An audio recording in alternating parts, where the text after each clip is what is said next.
আজিলৈ শিশু দিৱসৰ দিনা মই সেই দুৰ্বলীয়া শিশুটোক মনত পেলাইছো। জৱাহৰলাল নেহৰুদেৱৰ যি সপোন আছিল, শিশুসকলক তেওঁ যি মৰম কৰিছিল, কিন্তু বাস্তৱ সমাজত পৃথিৱীত কেৱল ভাৰতবৰ্ষতে নহয়, এনে বহু শিশু আছে যি অনাহাৰ অনিদ্ৰাই কেনেকৈ এটা ৰেল ষ্টেচনত পৰি থাকিব লগা হৈছে। সেইকাৰণে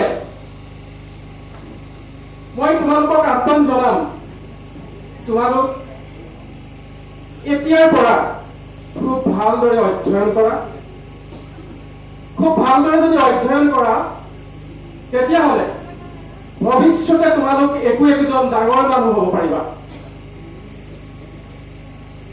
জৱাহৰলাল নেহৰু সোণৰ চামুচ মুখত লৈ জন্মগ্ৰহণ কৰিছিল খুব এটা ধনী পৰিয়ালত। লগতে এই কথাটো কৈ থৈ গলো, ভাৰতবৰ্ষৰ ইতিহাসত যি কেইজন মহান মনীষীৰ কথা আমি আলোচনা কৰো, সেইসকল মহান মনীষী কিন্তু জৱাহৰলাল নেহৰুৰ দৰে এটা পৰিয়ালত জন্মগ্ৰহণ কৰা নাছিল, এটা সাধাৰণ পৰিয়ালত জন্মগ্ৰহণ কৰিছিল। এটা সাধাৰণ পৰিয়ালত জন্মগ্ৰহণ কৰিও যে বিৰল প্ৰতিভাৰ অধিকাৰী হ'ব পাৰে, এই কথা তোমালোকেও জানা। যদিও তেওঁ এটা ধনী পৰিয়ালত জন্মগ্ৰহণ কৰিছিল, ধনী পৰিয়ালত জন্মগ্ৰহণ কৰিলেও তেখেতে কিন্তু ভাৰতীয় সভ্যতা, ভাৰতীয় সংস্কৃতি এই কথাটো পাহৰা নাছিল। সৰুৰে পৰা অত্যন্ত মেধাৱী জৱাহৰলাল নেহৰুৱে 15 বছৰ বয়সতে ইংলেণ্ডৰ হেৰ পাব্লিক স্কুলত পঢ়িবলৈ সক্ষম হৈছিল। আৰু আচৰিত কথা, তেওঁ ইমানেই কিতাপ পঢ়ে, শ্ৰেণীত প্ৰথম দিনা যেতিয়া হেৰ পাব্লিক স্কুলত শিক্ষকে ইংলেণ্ডৰ ছাত্ৰসকলক নতুনকৈ গঠন হোৱা মন্ত্ৰীসভাখনৰ বিষয়ে সুধিছিল, তাত কিন্তু কোনেও উত্তৰ দিব পৰা নাছিল সেইসকল ছাত্ৰই। জৱাহৰলাল নেহৰুৱে খুব সুন্দৰকৈ উত্তৰ দিছিল মন্ত্ৰীসভাখনৰ বিষয়ে। ইংলেণ্ডৰ মন্ত্ৰীসভা কিয় পাৰিছিল? তেওঁ গ্ৰন্থ অধ্যয়ন কৰিছিল। অনন্ত অপাৰ মহাশব্দ শাস্ত্ৰৰ মহাসিন্ধু মথি আমি আহৰণ কৰো জ্ঞানৰ অমৃত, মহা মহাপুৰুষৰ জীৱনৰ সৌধ ৰচু ৰামধেনুৰ ৰহণেৰে জীৱন বোলাই। প্ৰথম অনুৰোধ কৰিম, তোমালোকে গ্ৰন্থ অধ্যয়ন কৰা। মই আগতেও কৈছো, যেতিয়ালৈকে তোমালোকে পৃথিৱীৰ যিবোৰ ক্লাছিক্স, আমি অসমীয়াত ধ্ৰুপদী গ্ৰন্থ বুলি কওঁ, ধ্ৰুপদী গ্ৰন্থবোৰ নপঢ়িবা, তেতিয়ালৈকে তোমালোকে ভালদৰে জ্ঞান অৰ্জন কৰিব নোৱাৰিবা। আমি এতিয়া যিটো যুগত বাস কৰো, এইটো বিজ্ঞানৰ যুগ বুলি আমি কওঁ। আচলতে বিজ্ঞানৰ যুগ নহয়, এইটো হৈছে তথ্য আৰু প্ৰযুক্তিবিদ্যাৰ যুগ। Information and technology. Information and technology ইমান আগবাঢ়ি গ'ল যে তোমালোকে যিকোনো ক্লাছিক্স, তোমালোকৰ যিবোৰ এণ্ড্ৰইড মোবাইল আছে, সেই এণ্ড্ৰইড মোবাইলত তোমালোকে কৰিব পাৰা। প্ৰথম গ্ৰন্থ অধ্যয়ন কৰিবই লাগিব। দ্বিতীয়তে মই তোমালোকক এয়া পাহতে আহ্বান জনাম, তোমালোকে সপোন দেখা। এপিজে আব্দুল কালামে কৈছিল, dream dream dream, dream transform into thoughts and thoughts result into action. সপোন দেখা, সপোন দেখা আৰু সপোন দেখা। তোমাৰ এই সপোনবোৰ কাৰ্যত, ভাৱনাত ৰূপান্তৰ কৰা আৰু ভাৱনাবোৰ কাৰ্যত ৰূপান্তৰ কৰা। তোমালোকে যদি ভাবি থাকা মই কামটো কৰিম বুলি ভাবি থাকিলে আৰু কেতিয়াও নহব। প্ৰতিদিনে জীৱনৰ শেষ দিন বুলি যদি কাম কৰি যোৱা, তেতিয়া তোমালোকে আগবাঢ়ি যাব পাৰিবা। এইখিনিতে এইটো কথাও কলো, মই যি সপোনৰ কথা কৈছো, ই কিন্তু ৰাতি বিচনাত দেখা সপোন নহয়। ই হৈছে জীৱনৰ সপোন। সপোন লগা এটা আকাংক্ষাত উপনীত হব পৰাটো হৈছে জীৱনৰ সপোন। তোমালোকে জানা হওক, আমাৰ জীৱনকাল অতি সীমিত, ক্ষুদ্ৰাতি ক্ষুদ্ৰ। গতিকে এই ক্ষুদ্ৰ জীৱনকালৰ ভিতৰত আমি যদি মানুহ হিচাপে জন্মগ্ৰহণ কৰি পৃথিৱীত কিবা এটা ভাল কাম কৰি থৈ যাব নোৱাৰিম, তেতিয়াহ'লে ইতৰ প্ৰাণী আৰু আমাৰ মাজত দেখোন একো পাৰ্থক্যই নাথাকিব।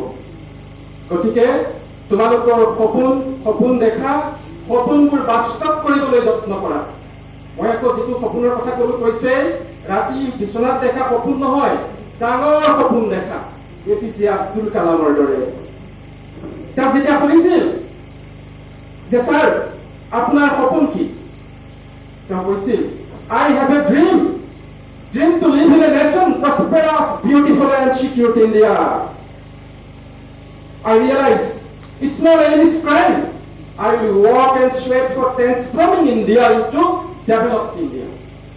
Our ignited minds is the most beautiful resource on the earth, under the earth, above the earth. যদিও জৱাহৰলাল নেহৰুৰ ওপৰত মই ক'ব লাগে, ডক্টৰ APJ আব্দুল কালামৰ বিষয়ে মই এই কাৰণে কৈছো, এই কথাকেইটাই মোক আহ্লাদিত কৰে, আপ্লুত কৰে, হয়তো তোমালোককো কৰিব। অৰ্থাৎ মোৰ এটা সপোন আছে, মই এখন উন্নত ভাৰতবৰ্ষত বাস কৰিব বিচাৰো। ইয়াৰ বাবে মই শ্ৰম কৰিম, মোৰ দেহৰ ঘাম মাটিত পেলাম, মোৰ দেশ বিদ্ৰোহালী হ'ব, গুণৰ আকৰ হ'ব, পৃথিৱীৰ ওপৰত কিংবা তলত এগছি বন্তি জ্বলাই ৰাখিম, যাৰ আলোকেৰে মোৰ দেশ সদায় মহান হৈ যায়। কিমান ধুনীয়া সপোন! এটা সৰু বৃত্তৰ ভিতৰত তোমালোকৰ সপোনবোৰ আবদ্ধ নকৰিবা। তোমালোকৰ সপোন দিগন্ত ব্যাপী হওক, তেতিয়াহে তোমালোকে সমাজৰ কাৰণে কিছু কাম কৰিব পাৰিবা। তোমালোকে জানা যে জৱাহৰলাল নেহৰুৱে ইমান ব্যস্ততাপূৰ্ণ সময় কটোৱাৰ পাছতো তেওঁ বহু গ্ৰন্থ লিখিছিল। তাৰ ভিতৰতে হৈছে ডিস্কভাৰী অফ ইণ্ডিয়া, আন এখন হৈছে গ্লিম্পছেছ অফ ৱৰ্ল্ড হিষ্ট্ৰী, বিশ্ব ইতিহাসৰ জিলিঙনি। অটোবায়োগ্ৰাফীখন হৈছে তেওঁৰ আত্মজীৱনী।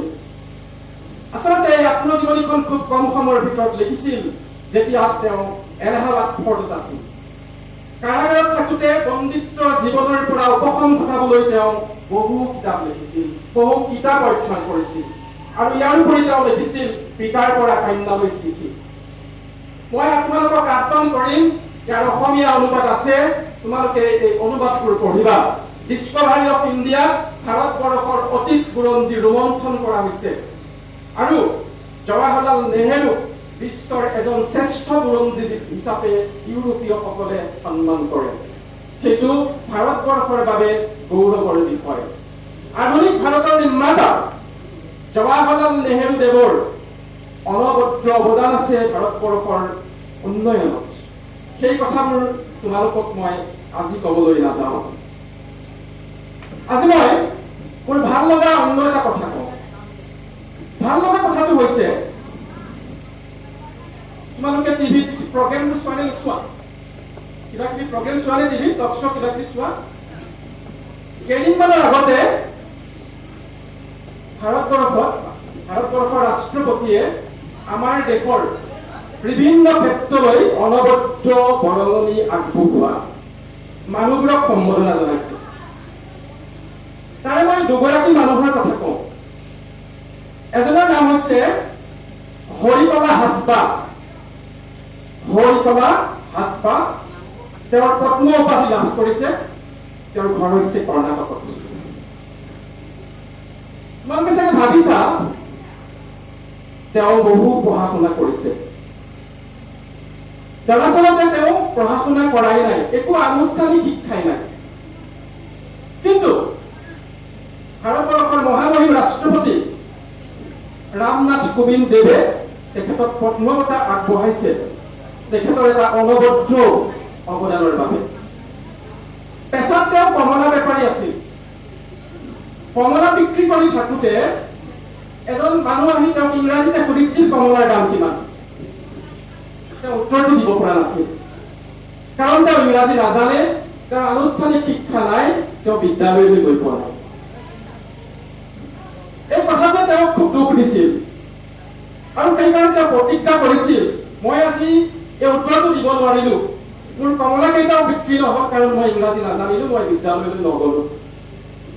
গতিকে মই মোৰ উপাৰ্জিত পইচাৰে মই এখন বিদ্যালয় খুলিম। তেওঁ এখন বিদ্যালয় খুলিলে। এইটো কম কথা নহয়, কম কম ল'ৰা ছোৱালীৰ কাৰণে এখন বিদ্যালয় খুলিলে।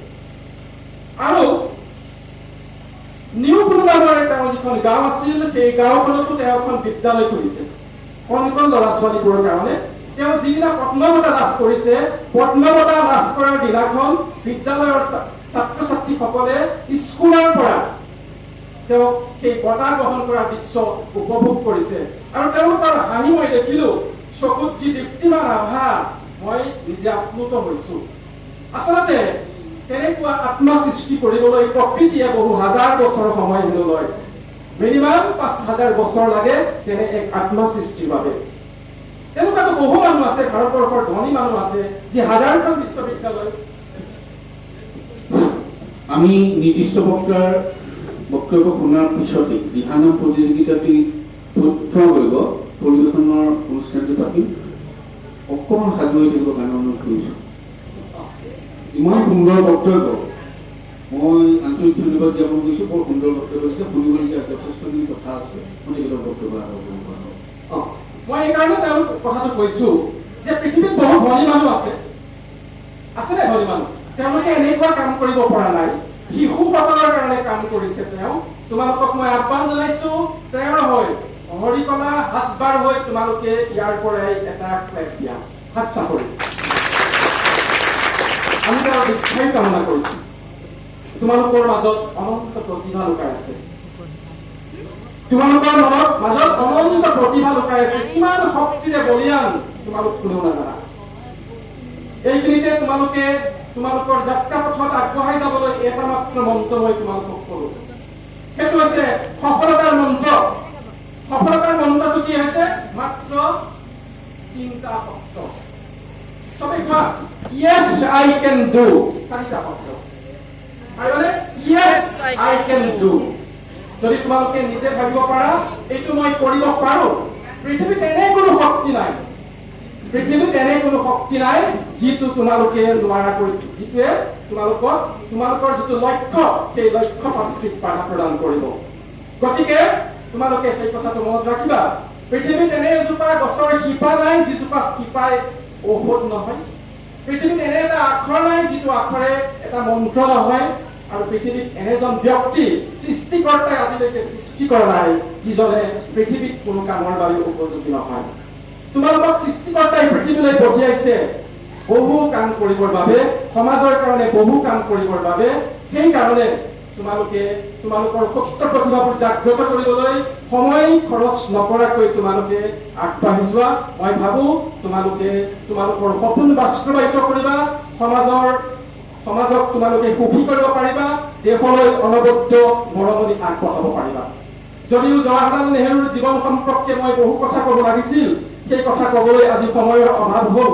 যদি কেতিয়াবা দীঘলীয়াকৈ সময় পাওঁ তোমালোকক এই বিষয়ে কম। আজি এই বৰেণ্য ব্যক্তিজনাক মই তেখেতৰ বিদেয় আত্মাৰ চিৰশান্তি পুনৰবাৰ কৰিছো। আৰু বিশেষ নকওঁ, সময় অতি কম বাবে, অজানিতে হৈ যোৱা ভুল ত্ৰুটিৰ বাবে বা মোৰ সীমিত জ্ঞানৰ বাবে হ'ব পৰা ভুল ত্ৰুটিৰ বাবে আপোনালোকৰ সকলোৰে ওচৰত মই ক্ষমা ভিক্ষা মাগি ক'ব লগা দুআষাৰ সামৰণি মাৰিছো। ধন্যবাদ।